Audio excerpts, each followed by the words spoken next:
자, 엄근진 기자와 함께하는 대유잼 뉴스. 지난 시간에 그 전세나 월세를 주신 분들, 그 전까지는 임대 소득이 2천만 원을 넘지 않아서 따로 뭐 세금 신고도 안 하고 세금을 내지도 않고 그래도 별 문제가 없었지만 올해부터는 이제 작년 2019년부터 발생한 임대 소득에 대해서 2천만 원이 넘지 않더라도 어쨌든 신고를 해야 되고 또 납부를 해야 되는 상황이 됐다라는 것을 설명드렸습니다. 국세청에서 그것을 보도자료로 냈고요.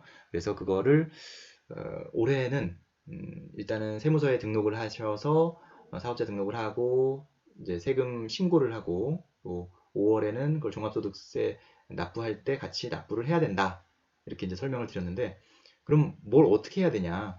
그러니까 그걸 안 하게 되면 이제 가산세를 물린다고 하니까 그럼 뭘 어떻게 해야 되는 거냐? 나는 이제 어떤 절차를 밟아야 되는 거냐? 세무서에 등록하는 게 대체 뭐냐? 이렇게 이제 생각하실 수가 있단 말이에요. 그래서 그런 분들을 위해서 조금 설명을 해드리도록 하겠습니다. 주택 임대 사업자는 임대 개시일로부터 20일 이내에 사업장 관할 세무서에 사업자 등록 신청을 하여야 합니다. 라고 되어 있죠. 그런데 그 이전에 그러니까 작년부터 이미 주택 임대를 시작했고 또 올해에도 계속해서 주택 임대를 하고 있는 경우에는 올해 1월 21일까지 사업자 등록을 신청하라고 하고 있습니다. 그러니까 이미 하고 있고 계속해서 하고 있는 경우에는 임대 개시일로부터 20일이 지나버렸는데 어떻게 하냐? 이런 분들은 이제 20일 올해 시작해서 20일이 아직 지나기 전인 1월 21일까지 사업자 등록을 신청하면 된다라는 것이 국세청의 설명이고요. 세무서나 지방자치단체를 방문하지 않고도 인터넷을 통해 간편하게 신청할 수 있다라고 되어 있습니다. 렌트홈이라는 사이트가 있고요. 홈택스라는 사이트가 있습니다. 네.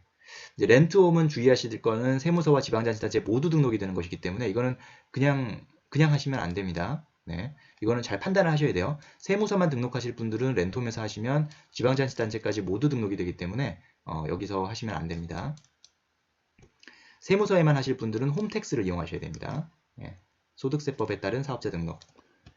그래서 세무서에만 등록하실 분들은 홈택스. 그러니까 세무서에만 등록한다는 건 어떤 의미냐면 지난 영상에서 설명 잠깐 해드렸지만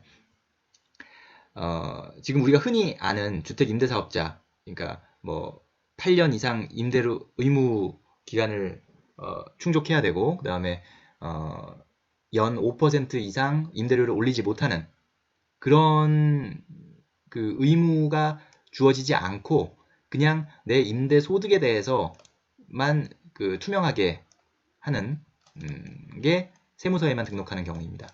만약에 렌트홈을 통해서 세무서와 지방자치단체 모두 등록이 되게 돼버리면 그 이제 임대 의무 기한이 생기고요.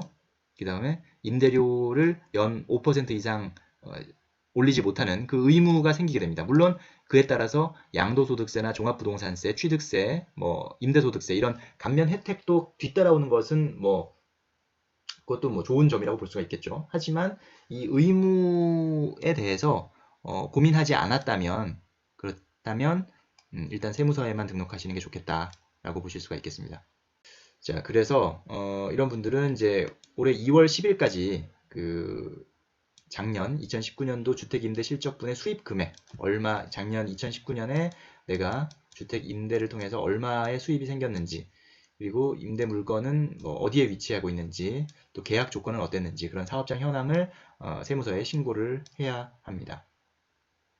국세청은 올해 1월 15일부터 이런 사업장 현황 신고에 도움을 주기 위해 안내문을 발송할 예정이라고 하고요. 15일부터 발생할 예정이라고 하고요. 그 다음에 국세청 누리집 홈페이지에서 이런 업종별 신고서 작성 요령 또 작성 사례를 제공하고 있다고 합니다. 참고하셔야겠고요. 그러니까 그 2주택 이상이면서 월세 수입이 있는 분, 3주택 이상이면서 전세 보증금의 합계가 3억 원을 넘는 분, 이런 분들이 이제 여기에 해당이 되는 분들입니다. 그리고 이렇게 신고를 한 다음에 5월 1일부터 6월 1일까지는 그 주택 임대 소득에 따른 소득세를 주소지 관할 세무서에 신고하고 납부해야 한다. 라는 것이 이제 국세청의 안내입니다. 5월 31일이 원래 이제 그 종합소득세 납부 기한인데 5월 31일이 일요일이기 때문에 6월 1일까지 이제 기한이 하루 연장이 되는 것이고요. 자, 이런 것들이 이제 이루어지지 않을 경우, 대상자임에도 불구하고 이런 것이 이루어지지 않을 경우 국세청이나 세무당국에서는 특히나 고액 임대 하시는 분들에 대해서 좀 이제 타겟팅을 해서 임대소득을 탈루하지 않았는지를 살펴보겠다고 하는데요. 구체적인 탈루 유형과 세금 추징 사례를 한번 살펴보도록 하겠습니다. 자, 다수의 주택을 임대하고 임대소득 전액을 신고 누락한 그런 사례가 있었다고 합니다. 다수의 고가주택을 보유하면서 외국 대사관 및 직원 사택 등으로 임대를 하고 그리고 고액의 월세 임대 수입을 받았는데 이거를 전액 신고 누락했었다고 합니다. 그래서 그 사실을 확인하고 소득세를 추징했다라는 것이고요. 사례 2. 친인척 명의로 소득 금액을 분산하고 임대소득을 신고 누락했다.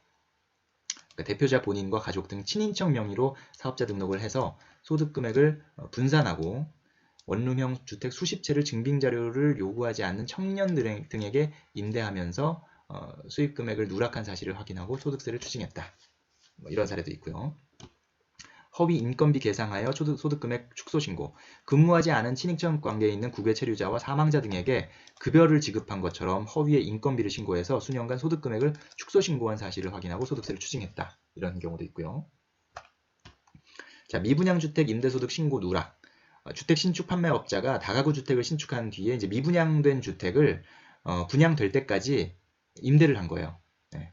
분양될 때까지 그냥 이제 임대를 하면서 그 수입 금액을 누락한 사실을 확인하고 소득세를 추징한 경우도 있고요. 관리비 등의 납부 확인을 통해 임대소득 누락을 확인하는 경우도 있습니다. 임대 사실을 부인하는 사업자에게, 그러니까 어떤 공간에 대해서 이거 임대한 거에 대한 소득을 왜 안 내냐 그랬더니 이거 임대하지 않았다 이렇게 이제 부인한 거죠. 그런데 아파트 관리비, 장기수선 충당금 납부 내역을 이제 확인해서 임대소득 누락한 사실을 시인받고 소득세를 추징한 그런 케이스도 있기 때문에 이런 여러 가지 케이스들 요새는 상당히 투명해졌습니다. 여러 가지 면에서 투명한 그런 부분이 많기 때문에 이제 임대 사실을 숨기거나 축소하는 경우 이제 드러날 가능성이 높아진 거죠, 예전보다. 그렇기 때문에 그런 경우에는 뒤늦게 이제 세금을 내려면 이제 약간 가산세 이런 것들이 더해져서 금액이 커지는 경우가 있어요. 그래서 그런 경우는 잘 판단하셔서 그리고 이제 세무사의 조언을 받으셔서 이게 탈루에 해당되는 것인지 그리고 이제 문제가 될 소지가 있는 것인지 이런 것들을 좀 확인을 하시는 게 좋을 것 같습니다. 자, 임대사업자분들 공식적으로 지자체에 등록을 하지 않았더라도 어쨌든 전세나 월세를 지금 돌리고 받고 있는 분들, 그런 집주인분들, 다주택자분들, 그런 분들은 이번 소식을 조금 더 귀 기울여 보시고 일단은 그 세무서 등록은 조금 적극적으로 생각해 보시는 게 좋지 않겠느냐. 임대소득에 대해서 국세청은 거의 그렇게 자신하더라고요. 99% 이상 이거는 등록을 안 하거나 신고를 안 할 경우 99% 이상 잡아낼 수 있다. 이렇게까지 아주 자신을 하던데 모르죠. 이걸 얼마나 또 명확하게 잡아낼지는 지켜봐야 될 문제이지만 만약에 그걸 신고 안 하는 경우에는 나중에 이제 가산세 0.2% 수입 금액의 0.2%에 해당하는 가산세를 물 수 있다. 그런데 다만 그 가산세가 0.2%이기 때문에 크지 않다. 예를 들어서 2%라고 치면 100만 원에 2만 원, 1000만 원에 20만 원이 2%잖아요. 0.2%라면 1000만 원에 2만 원인 거예요. 그리고 2000만 원이면 4만 원. 그러니까 사실 가산세 자체가 크지는 않습니다. 그런데 2천만 원의 임대소득이 있으면 앞서서 계산표에서 봤을 때 그러니까 신고하지 않고 그러니까 지자체 등록하지 않고 그냥 아주 기본적인 그런 감면만 받았을 때 112만 원 정도의 세액이 나오거든요. 거기에 이제 한 4만 원이 더 붙는 정도니까 사실은 그렇게 크지는 않다라고 보실 수 있겠습니다. 그러니까 그런 부분들 잘 감안하셔서 판단하시는 것이 좋겠습니다. 자, 언근증이자와 함께하는 대우잼 뉴스. 임대 하시는 분들, 임대인들 어떻게 그러면 해야 되는지, 국세청이 하라는 거 어떻게 하면 되는지에 대해서 정리를 해봤습니다. 감사합니다.